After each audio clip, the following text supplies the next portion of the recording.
Welcome to the PinkpillRx podcast, hosted by Katie and Jay Fillmore, where we navigate complex and thought-provoking topics surrounding women with a focus on education. For shorter form content, follow us on TikTok, Instagram, or YouTube at Caters88 or PinkpillRx. That's KATORS88.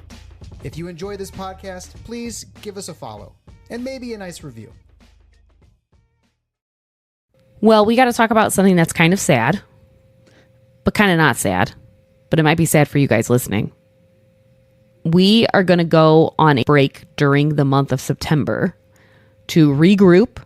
We've been going strong this is episode 45, but we just feel like we need this time to regroup and to resettle and to come up with more content and just take a breather. Our kids are going back to school and we podcast. Like, we record during nap times. We record in between things. If you were thinking or ever contemplating having a podcast, just do it. You can record anywhere and it's fine. Yeah. Yeah, we're just laying on our bed right now and our kids are in bed. Yeah. So, but we are going to take a little bit of a break. We're not going anywhere permanently, but we will be taking September off and then we will start season 2 of Pink Pill. It feels pretty cool to have I've been wondering when I'm going to be able to put season 2 in when I'm publishing the episodes. Yeah, well, come October 6th, my mom's birthday. So October 6th, we will be back. We will take the month of September off. So please don't go anywhere. Yeah, we're still here. We're not going anywhere. We're just taking a quick pause in between seasons. It's been a wild ride and we just need a little time to refresh. Do you remember when we were talking about a couple episodes ago, we spoke about organ donors and how women didn't want to donate organs after they died because they were afraid of mishandling during post-mortem? Yeah. Do you know that there's this whole conspiracy theory about Marilyn Monroe and saying that happened to Marilyn Monroe? No. There's a whole conspiracy theory talking about how her body went missing for a period of time. Oh, God. Yeah, people were commenting a lot on TikTok about it, and I looked it up, and I was like, oh my gosh. Now, it's a conspiracy theory. There's not, like, proof or anything. Yeah. But, that's, like, a real concern and a real worry for women. Do you know what else I ran across? There was a study in 2015, and it was of college men. And they asked college men, they asked them if they would force a woman to have sex with them if there were no consequences. What percentage do you think said yes? How old were these guys? College. Let me think realistically. A third. You're right. It's sad that I thought realistically would be a third. Yeah, well, because realistically, statistically speaking, in the world, you have 1 in 4 women who will experience sexual assault. And at this age, you have 1 in 3 men saying they would force a woman to have sex if there was no consequences. Now, they changed out the word forced a woman and they switched out with the word rape. So they said rape a woman. And said, okay, so how many of you would rape a woman if there was no consequences? And then what do you think the percentage was then? 10%. Yeah, it was 13.6%. Yeah. But isn't that interesting that, yes. Oh, you know where I'm going with this. I don't know if it's the same There's place. not this understanding of consent. That forcing a woman is rape. That is rape. But if you use the word rape, no. But if you don't use it and you just say force, then 1/3. Do you think part of it is... Why do you think it... my mind immediately went to, are men envisioning rape as more of this stranger, tie you up type, or hold you down, you know what I mean? Versus you're on a date. Maybe it's a first date. Maybe it's a third date. Maybe it's your girlfriend. Maybe it's your wife.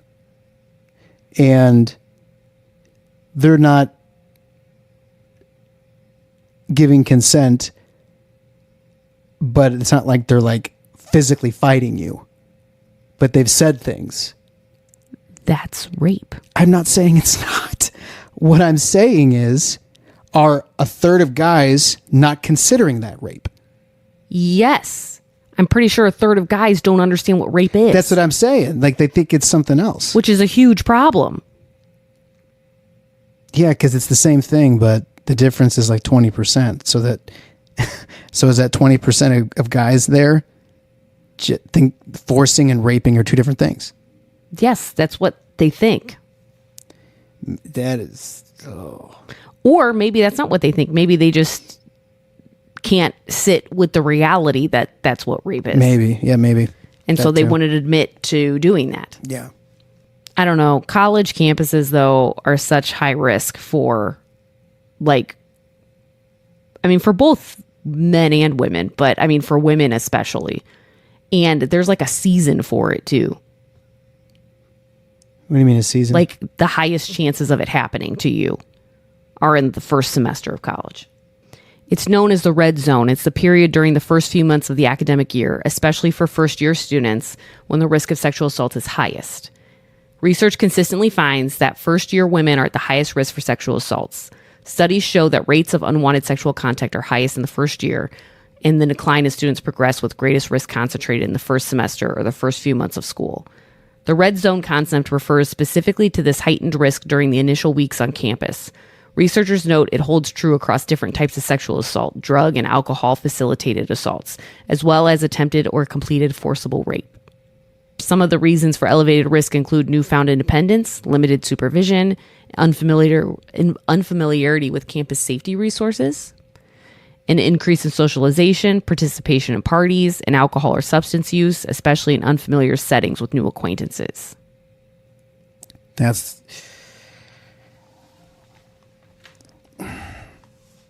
I mean, I'm thinking of I'm just thinking of your sister. Yeah, I did think about that when she went to college. Makes you nervous. Mm-hmm. On that note, let's jump into today's episode. Okay, so here's the question today. How much of what we think we know about women's sexuality actually comes from biology, and how much of it comes from patriarchy? And this is going to be... This reminds me of what I'm doing in grad school when I found out Jesus was not born in a stable. Like, just... Okay, do you want to elaborate on that? Yeah, well, he was placed in a manger when he was born. But back then, your standard house would have one room or two, and that was it. One was the guest room, and one was the family room / where you cook / where everybody sleeps. And right inside the entrance to the family room, you would bring in your animals at night, and you'd have a built-in manger or mangers there by the front door of your family room. And when Luke's talking about there's no room at the inn, it's not talking about a commercial inn. Like, there's no room in the house, is what it really says.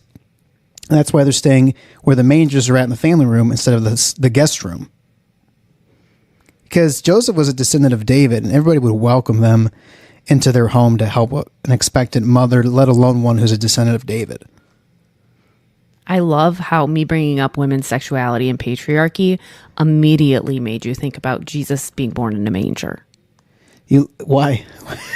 Because it's so disconnected? Yeah. Okay, my connection is we think Jesus is born in a stable because the pop culture of the Christmas story.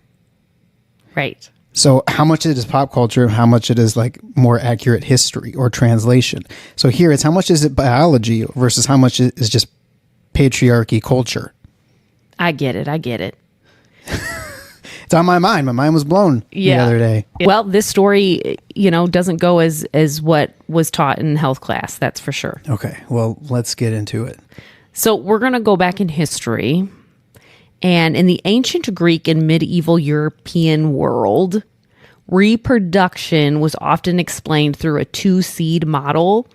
Both men and women produced generative fluids, so like semen in men. Mm-hmm. And then whatever the female equivalent was when in women. It was a mystery, but they just, as all things are. But that there was something that was generated that then would intermingle, okay, basically. Mm-hmm. So for conception to occur, both seeds had to mix, which meant both partners needed to orgasm because they could see that when a man orgasmed, there was seed. Okay. And so the theory went that, well, then a woman needs to. Makes sense in to them. order, right? That makes sense, right? Yeah. So female pleasure was thought to draw out this seed, just as male orgasm expelled semen. Okay. Okay. So because of this belief, physicians and scholars at the time paid attention to women's sexual response, obviously. Well, yeah, you want to repopulate. Yeah, and they considered clitoral stimulation really important since it was believed to trigger orgasm and release the female seed. Okay. I've fallen a long way. They would even give like practical advice in medieval medical texts suggesting husbands ensure that their wives were aroused before intercourse to increase fertility. Okay. Okay, great. I mean, You know what? Not based in science, but nice outcome for women there. I mean, at compared least to there was a today. little bit of focus on pleasure, even though it was not for the sake of the woman. Yeah, still not. That's true. We need to remember this. It was not for the sake of the woman. It was for the sake of the child to conceive.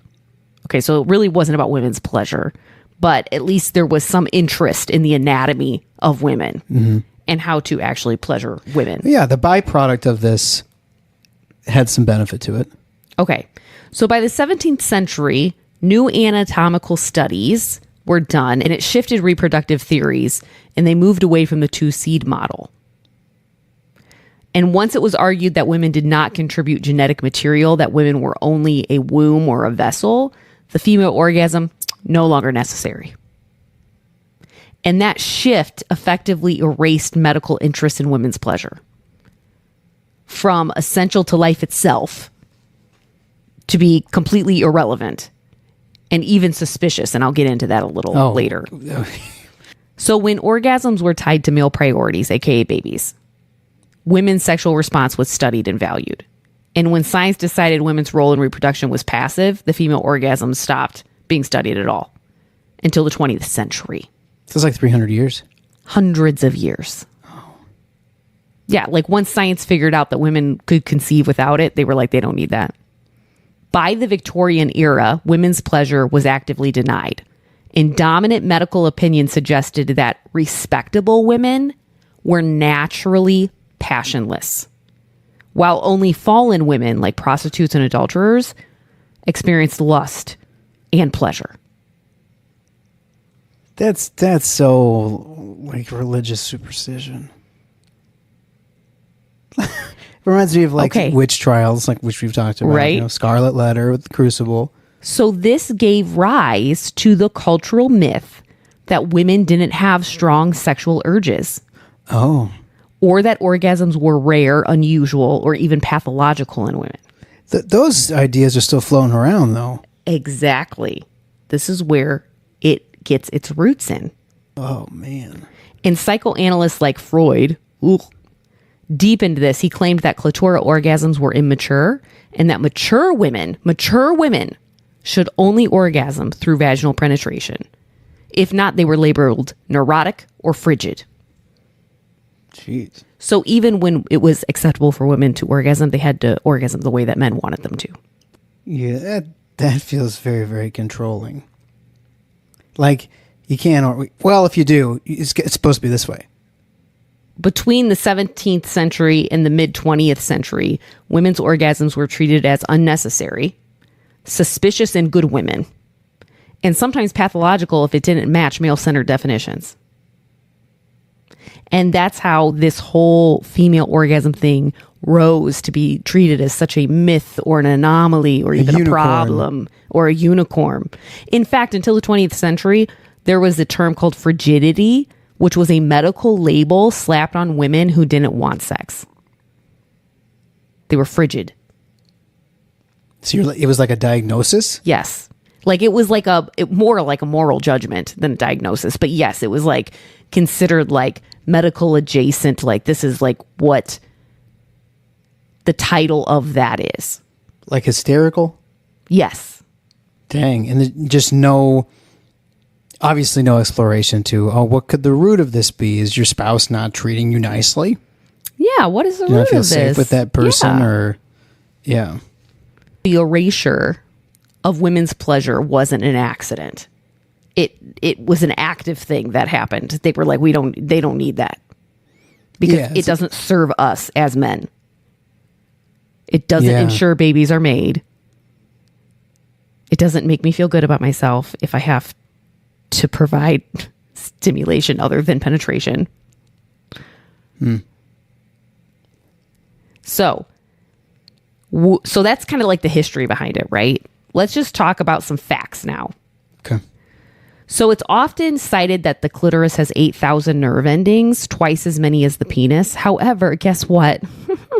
That claim originates from a much repeated statistic that likely comes from studies of livestock, not humans. It wasn't until 2022 where they did research on the human clitoris and the nerves, and they actually found that it contained 10,000 to 11,000 nerve fibers. So even more. 8,000 was how many times found in the Twice. penis? So you're looking at practically 3 times now. Yes. And so we just discovered that in 2022. And as a reminder, just like as the history of the clitoris is that its full internal structure wasn't properly imaged until 1998. And that was on a cadaver. And its erectile function wasn't mapped dynamically until 2005. We mapped Mars before we mapped the clitoris. That's nuts. But I mean, look, so men in the scientific community were more interested in Mars than the clitoris. Yeah, basically. Something I found out while I was researching all this stuff that I found interesting too was that Viagra was FDA approved in a record-breaking 6 months. Whoa. The female version of Viagra took 20 years. I didn't even know there was one. There is. It's an injectable. You have to inject it. Of course it's not just a simple thing. No, it's not. And like it's kind of hard to get prescribed. Dude. Versus men, you just go in there, you can get prescribed it. No problem. That's really, really wrong. That is so wrong. Well, it's because, again, there's all this stigma around female sexual desire. And it's also viewed as like quite normal and common for women to have low libidos. So women's bodies weren't just ignored, they were deliberately deprioritized. Okay? I mean, what other excuse do you have for exploring Mars before the clitoris or for approving male Viagra in 6 months while the female Viagra version took over 20 years? I mean, there's just a lack of priority there. Yeah. And it's still just it's an injectable and it's hard to get. Yeah. We obviously know the term blue balls is universally recognized, right? I would say so. But the orgasm gap, we don't really talk about that. And blue balls, you know, there's like almost like a, not a compassion.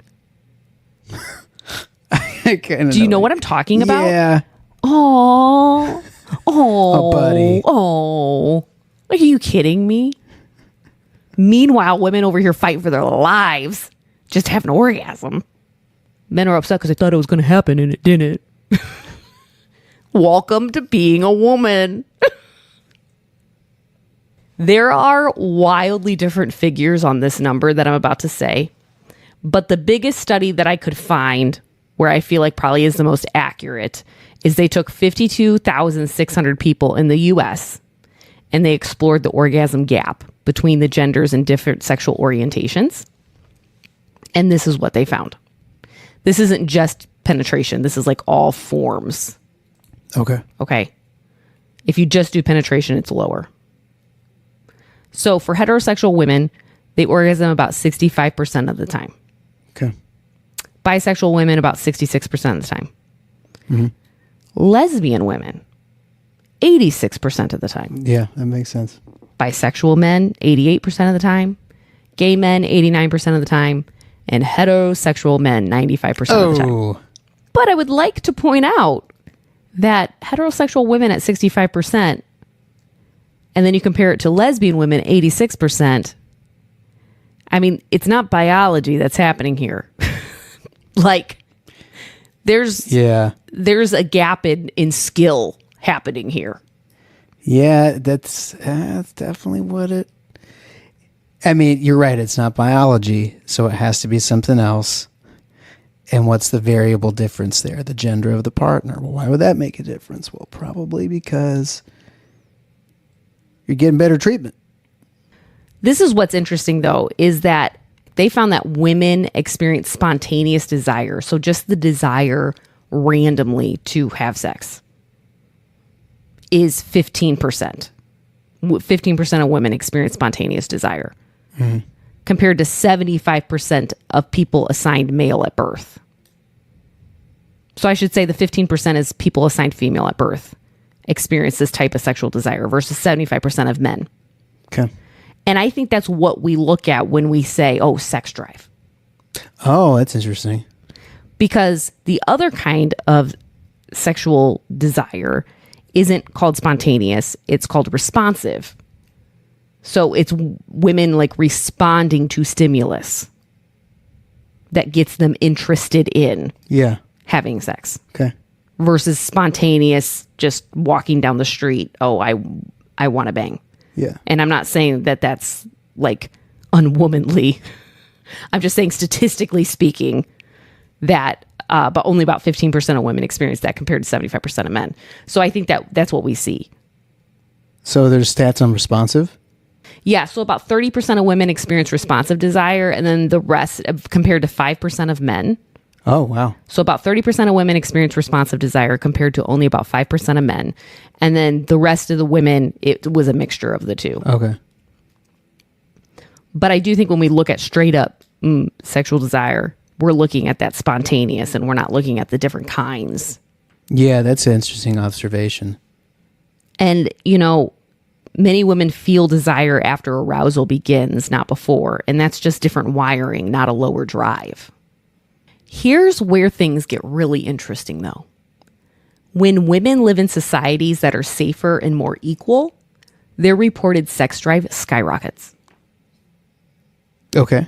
There was a 48-nation survey, and they found that the sex drive gap is largest in patriarchal countries and shrinks in egalitarian ones. Oh.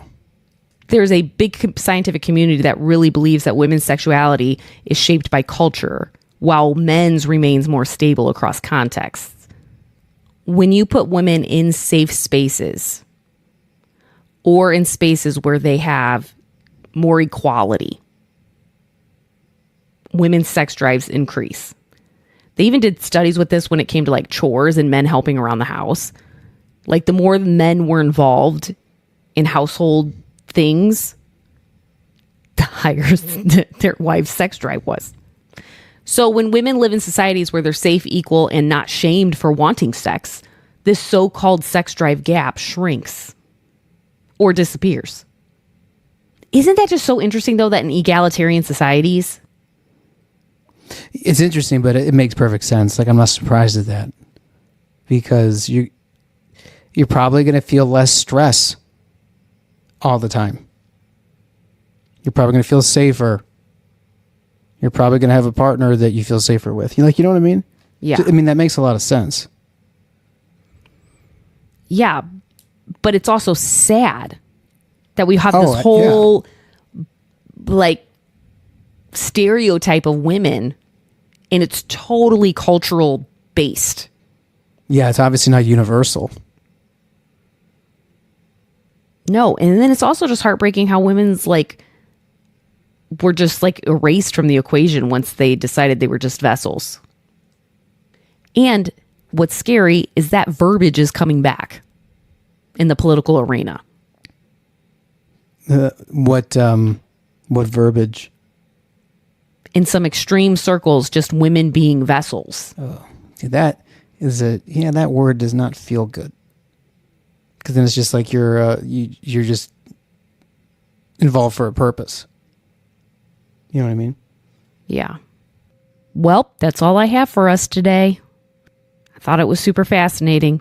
It's a short one, but it's a goodie. I hope for those of you listening, something was intriguing or sparked a curiosity, or you felt affirmed or challenged. Stay educated. Take the pink pill. If you enjoyed this podcast, please give us a follow and maybe a nice review.